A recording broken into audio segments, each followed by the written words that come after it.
கிறிஸ்துவுக்குள் அன்பான கர்த்தருடைய பிள்ளைகளே, உங்கள் யாவரையும் ஆண்டவராகிய இயேசு கிறிஸ்துவின் ஈடு இணையற்ற பரிசுத்த நாமத்தினால் உங்களை ஆசீர்வதிக்கின்றேன், வாழ்த்துகின்றேன். கர்த்தர்தாமே இந்த நாளிலே தம்முடைய பரிபூர்ண நன்மைகளினால் உங்களை நிரப்பி நீங்கள் எதிர்பார்க்கிற ஆசீர்வாதங்களை எல்லாம் உங்கள் வாழ்விலே நடப்பித்து தருவாராக.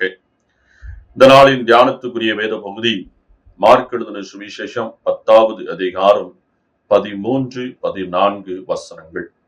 அப்பொழுது சிறு பிள்ளைகளை இயேசு தொடும்படிக்கு அவர்களை அவரிடத்தில் கொண்டு வந்தார்கள். கொண்டு வந்தவர்களை சீசர்கள் அதற்றினார்கள். இயேசு அதை கண்டு விசனமடைந்து, சிறு பிள்ளைகள் என்னிடத்தில் வருகிறதற்கு இடம் கொடுங்கள், அவர்களை தடை பண்ணாதிருங்கள், தேவனுடைய ராஜ்யம் அப்படிப்பட்டவர்களுடையது. அருமையான கர்த்தருடைய பிள்ளைகளை, ஆண்டவராய் இயேசு கிறிஸ்து சிறு பிள்ளைகளை அதிகமாக நேசித்தார். ஆகவேதான் வேதத்திலே ஆண்டவர் சிறு பிள்ளைகளை தம்மிடத்தில் கொண்டு வரும் பொழுது அதற்கான தடைகளை அவரே அப்புறப்படுத்தி இந்த குழந்தைகள் மேல் தம்முடைய கரத்தை வைத்து அவர்களை ஆசீர்வதிக்கிறார் என்று சொல்லி நாம் பார்க்கின்றோம். ஆகவே சிறு பிள்ளைகள் தேவனுடைய ராஜ்யத்துக்கு உரியவர்களாக இருக்கின்றார்கள். ஆகவே அவர்களை அந்த ராஜ்யத்துக்குரியவர்களாகவே நாம் வழி நடத்த வேண்டியது பெற்றோருடைய கடமையாக இருக்கின்றது. முதலாவதாக இங்கே நாம் வாசிக்கிட்ட வேத பகுதியிலே பார்க்கின்ற பொழுது, சிறு பிள்ளைகளை நாம் தான் கிறிஸ்து இயேசுவின் இடத்திலே கொண்டு வர வேண்டும். எப்படி நீங்கள் சிறு வயதிலே உங்களுடைய குழந்தைகளுக்கு ஆண்டவராய் இயேசு கிறிஸ்துவை குறித்து நீங்கள் சொல்லிக் கொடுக்கின்றீர்களோ, அவ்விதமாகவே அந்த குழந்தை வளர்கிறது என்பது உண்மை. ஆகவேதான் நீங்கள் பார்க்கலாம், உபாகம புஸ்தகத்திலே 6ஆம் அதிகாரத்திலே 6-7 வசனங்களை நீங்கள் பார்க்கின்ற பொழுது அங்கே சொல்லப்பட்டிருக்கிறது. குழந்தைகள் உட்கார்ந்திருக்கிற பொழுது, எழுந்திருக்கிற பொழுது, நடந்திருக்கிற பொழுது, படுத்து கொண்டிருக்கின்ற பொழுது, அப்படியானால் எல்லா நேரங்களிலும் இயேசுவை குறித்து குழந்தைக்கு சொல்லிக் கொடுக்க வேண்டும். ஏனென்றால் இந்த உலகத்திலே நாம் நினைக்கின்றோம், நம்முடைய பிள்ளைகளுக்கு இந்த உலகத்திலே அநேக காரியங்களை கற்றுக் கொடுக்க வேண்டும், அநேகரை அடையாளம் காட்டி கொடுக்க வேண்டும் என்று சொல்லி நாம் நினைக்கின்றோம். அதுதான் அந்த குழந்தைக்கு உகந்ததாக இருக்கும் என்று சொல்லி நாம் சிந்திக்கின்றோம். இது நம்முடைய ஞானத்தில் உதிக்கப்பட்ட காரியம். ஆனால் உண்மை அது அல்ல.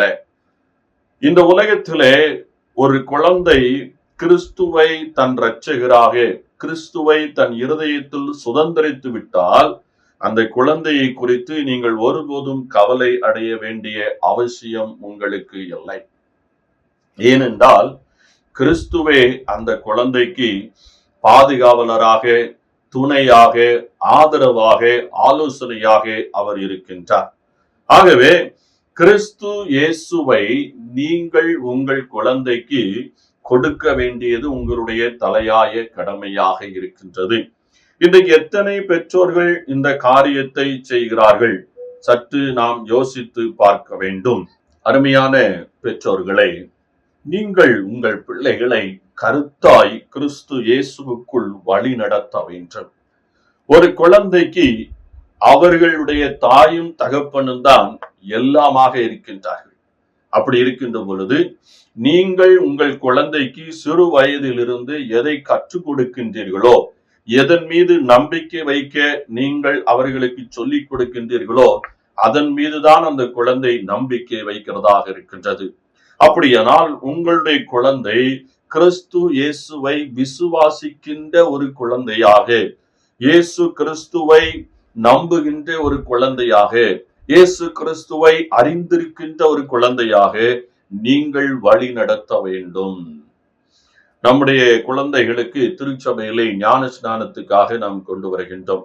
அப்பொழுது அங்கே குருவானவர் சொல்லுகிறார், இந்த குழந்தையை எனக்கென்று வளர்த்திடு, அப்படியானால் கர்த்தருக்கென்று வளர்த்து விட வேண்டும் என்று சொல்லி அங்கே ஒரு உத்தரவாதத்தை பெற்றோர்களிடத்திலும் ஞான பெற்றோரிடத்திலையும் அவர் ஒரு உத்தரவாதத்தை வாங்குகிறதை நாம் அறிவோம். அப்படியானால் அது எதை அடையாளம் காட்டுகின்றது? அந்த ஞான பெற்றோரானாலும் சரி, பெற்றோர்களானாலும் சரி, இந்த குழந்தையை சிறு வயது முதல் ஆண்டவராக இயேசு கிறிஸ்துவின் மேல் தன்னுடைய நம்பிக்கையை வைத்து வளர வேண்டும் என்று இந்த தொலைக்காட்சி வாயிலாக இந்த கர்த்தருடைய வார்த்தை கேட்டுக்கொண்டிருக்கிற பிள்ளைகளே, உங்களுடைய குழந்தை இயேசு கிறிஸ்துவை நம்புகின்றதா? உங்கள் குழந்தைக்கு இயேசு கிறிஸ்துவின் மேல் எவ்விதமான பற்று இருக்கின்றது? உங்களுடைய குழந்தை இயேசு கிறிஸ்துவை எவ்விதமாக அறிந்து வைத்திருக்கின்றது? இந்த உலகத்தினுடைய அநேக காரியங்களை பிள்ளைகளுக்கு நாம் கற்றுக் கொடுக்கின்றோம். அதை பிள்ளைகள் கற்றுக்கொள்ளுகின்றார்கள். ஆனால் அதனால் அந்த பிள்ளைகளுக்கு என்ன எதிர்காலம் இருக்கின்றது? யோசித்து பாருங்கள். அருமையான கர்த்தருடைய பிள்ளைகளே, இயேசு கிறிஸ்துவுக்குள்ளாக உங்களுடைய பிள்ளைகளை நீங்கள் வழி நடத்த வேண்டியது உங்களுடைய தலையாய கடமையாக இருக்கின்றது. இதை இன்றைய பெற்றோர்கள் செய்கிறார்களா என்று சொன்னால் செய்வதில்லை. ஒரு குழந்தை 6 மாத குழந்தையாக, 3 மாத குழந்தையாக, 1 வருட குழந்தையாக, 2 வருட குழந்தையாக இருக்கின்ற பொழுது அந்த குழந்தையினுடைய தேவையை அந்த குழந்தையினிடத்தில் கேட்கின்றோம். சிறு வயதிலே அந்த குழந்தைக்கு என்ன தெரியும்? அதற்கு ஒன்றுமே தெரியாது. அப்படியானால் அந்த குழந்தைக்கு எல்லாவற்றையும் கற்றுக் கொடுக்க வேண்டிய இடத்திலும், அதை சரியான முறையிலே வழிநடத்த வேண்டிய இடத்திலும் நாம் தான் இருக்கின்றோம். ஆனால் என்ன சொல்வோம்? அதற்கு என்ன சாப்பிட வேண்டும், என்ன உடுக்க வேண்டும், அதற்கு தெரியாது. ஆனால் நாம் அந்த குழந்தையினிடத்திலே சிறு வயதிலே கேட்கிறோம். பாசத்தின் நிமித்தம், அன்பின் நிமித்தமாக கேட்கின்றோம். உனக்கு இது பிடித்திருக்கிறதா, இது வேண்டுமா, அது வேண்டுமா என்று சொல்லி அது எதையாவது ஒன்றை கையை காட்டும், அதை வாங்கி நாம் கொடுத்து அதை திருப்திப்படுத்துகிறவர்களாக இருக்கின்றோம். அப்படி இருக்கலாகாது. குழந்தை எப்படி வளர வேண்டும், எதின் மீது தன்னுடைய நம்பிக்கை வைக்க வேண்டும் என்பதை தீர்மானிக்கின்ற இடத்தில் நாம் தான் பெற்றோர்கள் இருக்கின்றோம். அதுதான் அங்கே இயேசு சொல்லுகிறார். சீசர்கள் இடத்திலே பிள்ளைகளை கொண்டு வரும்போது அங்கே தடை ஏற்படும் பொழுது ஆண்டவர் அந்த தடைகளை உடைத்து போடுகின்றார். அது மாத்திரமில்லை, அந்த குழந்தைகளை தம்முடைய மார்போடு அரவணைக்கின்றார். தம்முடைய கரத்தை அந்த குழந்தையினுடைய சிரசின் மேல் வைத்து அந்த குழந்தைகளை ஆசீர்வதிக்கின்றார். ஆம், உங்களுடைய குழந்தைகளை, உங்களுடைய பிள்ளைகளை கர்த்தர் ஆசீர்வதிக்க விரும்புகின்றார். அவர்களை மெய்யான பாதையிலே, செவ்வையான பாதையிலே வழி நடத்துவதற்கு அவர் ஆவலோடு காத்து கொண்டிருக்கின்றார். ஆனால் நாம் என்ன செய்கின்றோம்?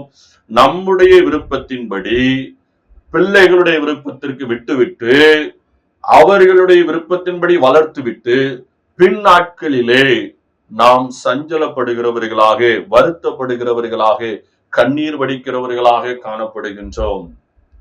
எனக்கு அருமையான கர்த்தருடைய பிள்ளையே, உங்கள் குழந்தையை நீங்கள் கிறிஸ்துவுக்கு ஏற்ற வழியிலே நீங்கள் வழி நடத்தி விட்டால், உங்களுடைய குழந்தை சிறு வயதிலிருந்து இயேசுவை தன் நம்பிக்கையாக கொண்டு இருப்பார்களே, ஆனால் ஆண்டவராக இயேசு கிறிஸ்துவை விட மேலான ஒரு பாதுகாப்பு இந்த உலகத்தில் இல்லை. அந்த இயேசுவினுடைய பாதுகாப்பு உங்கள் பிள்ளைகளுக்கு உண்டு. நீங்கள் உங்கள் குழந்தைகளை குறித்து துளியும் கவலைப்படாமல் நீங்கள் எப்பொழுதும் சந்தோஷமா இருக்க முடியும். அப்படிப்பட்ட நிலையை, கிறிஸ்துவை உங்கள் பிள்ளைகளுக்கு நீங்கள் கொடுக்கின்ற பொழுது நீங்கள் அதை உங்கள் வாழ்வில் அனுபவிக்க முடியும். எத்தனையோ பெற்றோர்கள் கண்ணீர் வடிக்கிறாங்க. என் பிள்ளை என்னுடைய வார்த்தையை கேட்பதில்லை, எனக்கு செவி கொடுப்பதில்லை, சிறு பிள்ளைகளுக்கு ஒன்றும் தெரியாது. இந்த உலகம் ஒரு ஏமாற்றுகிற ஒரு உலகம். இந்த உலகம் வஞ்சிக்கின்ற ஒரு உலகம். இந்த சிறு பிள்ளைகளை அநேக காரியங்களில் ஏமாற்றி விடுவார்கள். எதன் மீது நம்பிக்கை வைக்க கூடாதோ அதன் மேல் நம்பிக்கை வைக்கும்படியாக இருதயத்தை திருப்பி விடுவார்கள்.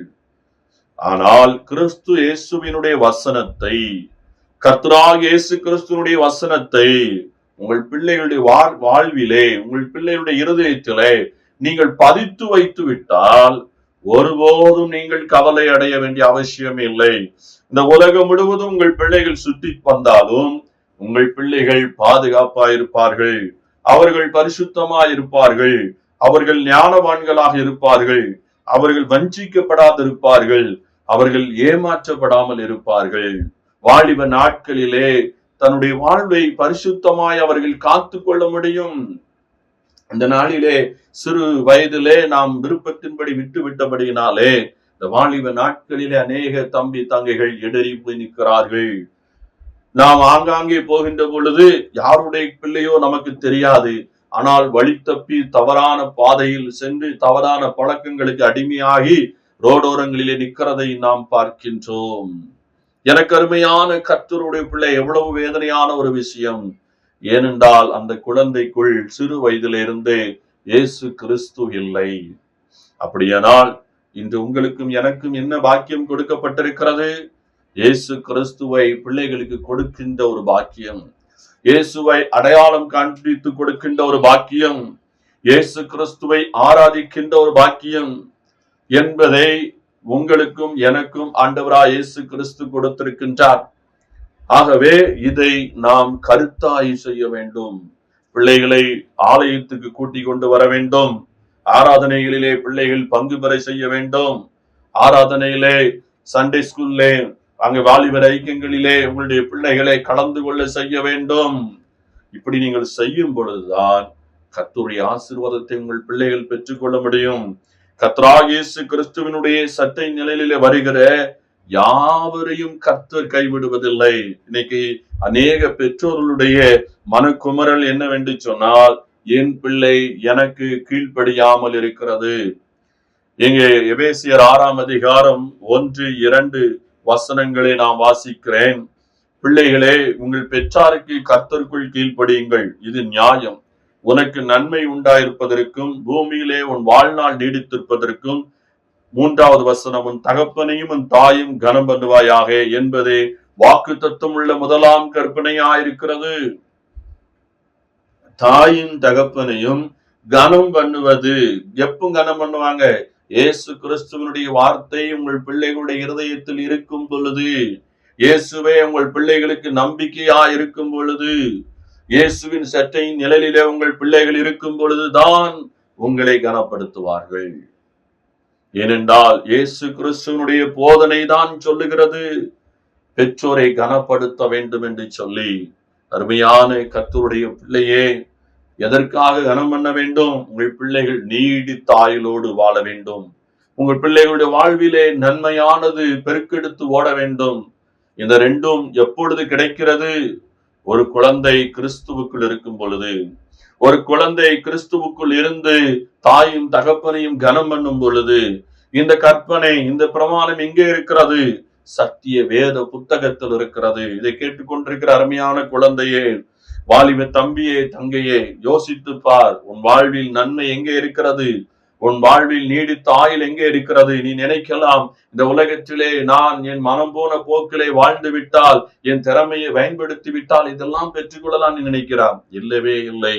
உன் தாயையும் தகப்பனையும் கனம் பண்ணுகின்ற ஒரு மகனாக மகளாக நீங்கள் இருக்கின்ற பொழுதுதான் இந்த நன்மைகள் உங்கள் வாழ்விலே வருகிறது.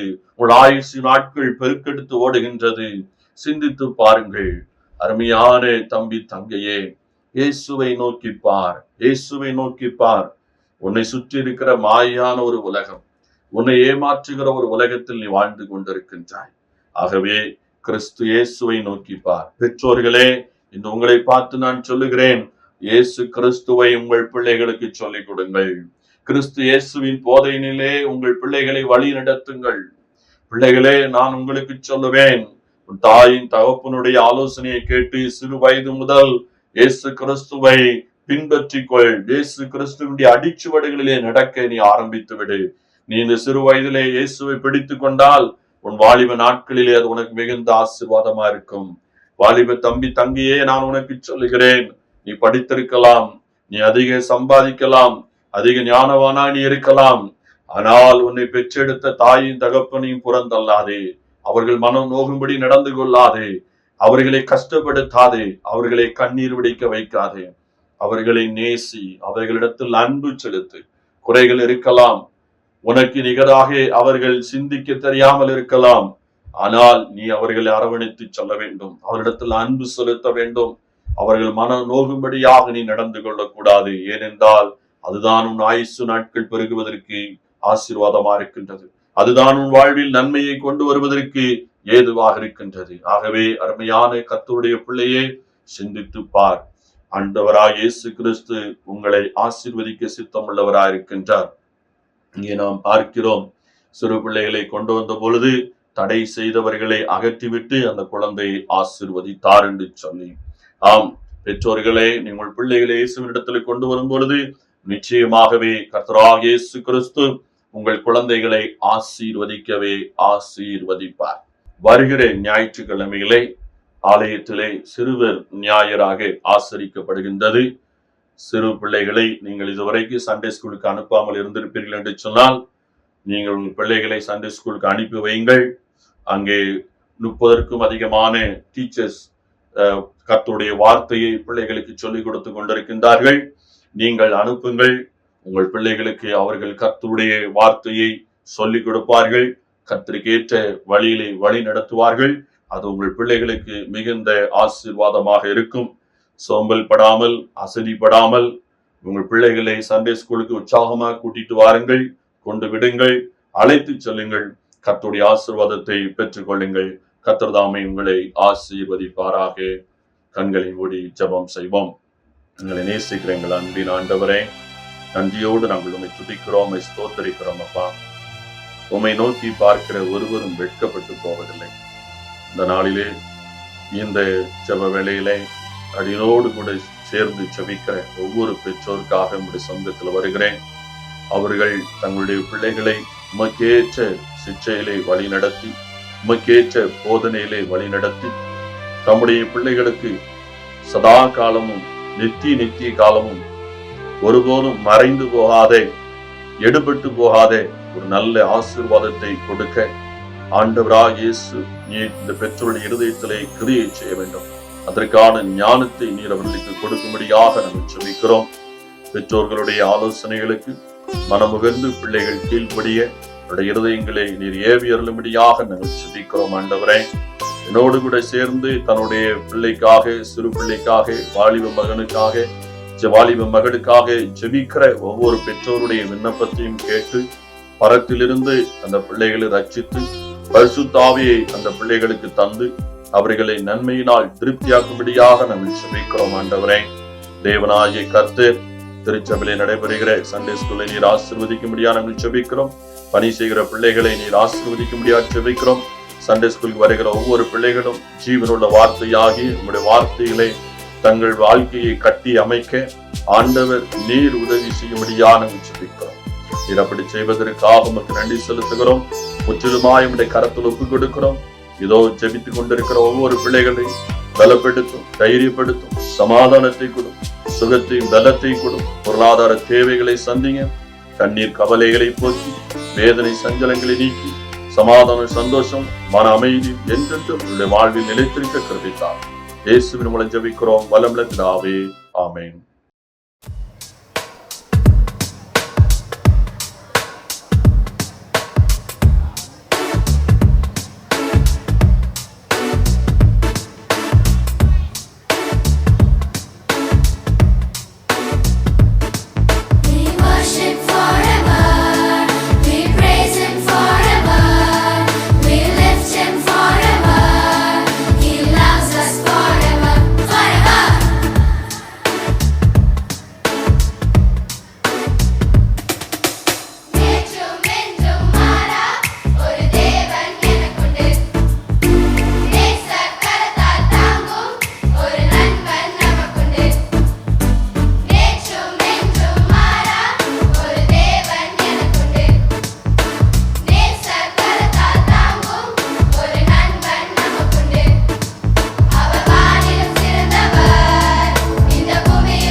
இந்த உலகை ஆளும் மேய்ப்பன், இந்த உலகை ஆளும் மேய்ப்பன்.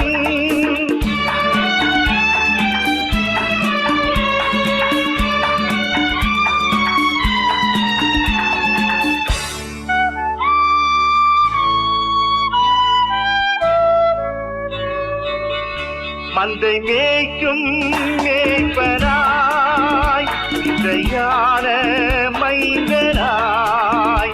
மந்தை மேய்க்கும் மேய்ப்பனாய், இசையான மைந்தனாய். இதை நீக்கும் நேசனாய், இதை நீக்கும் நேசனாய். வந்தேன் சொந்தமாய். நானே நல்ல மேய்ப்பன், நானே நல்ல மேய்ப்பன்.